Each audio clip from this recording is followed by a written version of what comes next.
Time check mga Mars. Ngayon, mag-alas 8 ng umaga dito sa Middle East.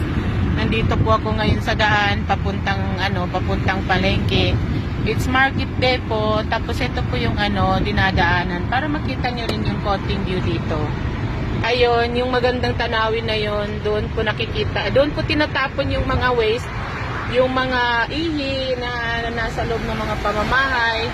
Pero ginawa nilang garden na maganda. So, medyo walang ganong traffic, pero parang sa kabila yata matraffic. Pero dito sa namin, sa daanan namin, medyo maluwang ang traffic. So, kumusta na po tayong lahat? Ang pagiging content creator ay hindi naman malayo sa pagiging OFW. Kailangan natin ng sipag, tiyaga, at pasensya. Lahat naman talaga ng ganun sa kahit anong gawain yata, kailangan talaga natin ng sipag at saka tiyaga. So, ang magiging, ang may bibigay ko lang na tips, konting tips na naobserbahan ko. Pagka medyo nahihirapan kayo sa paggawa ng content, sa pag-upload ng videos, kahit isang video lang naman sa maghapon, okay na yun.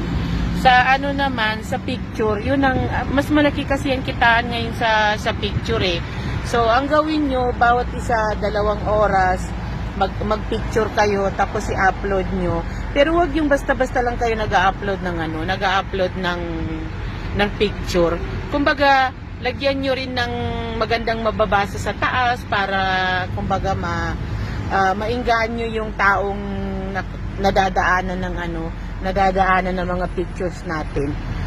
Halimbawa, pagka nagpicture kayo ng isang halaman, gawa niyo yun ng caption na maganda na parang mahihikayat niyo yung mga nadadaanan na basahin nila.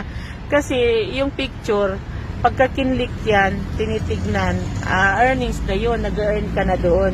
Pero pagka nilalampasan lang, skip, parang video lang din. Pag ini-skip, wala talagang earnings yun.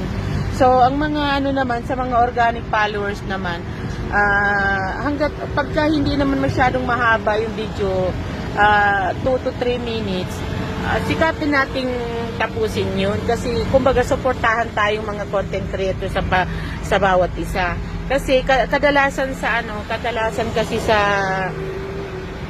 sa ads, sa advertisement, pumapasok yan sa long form sa 2 to 3 minutes, 1 minute.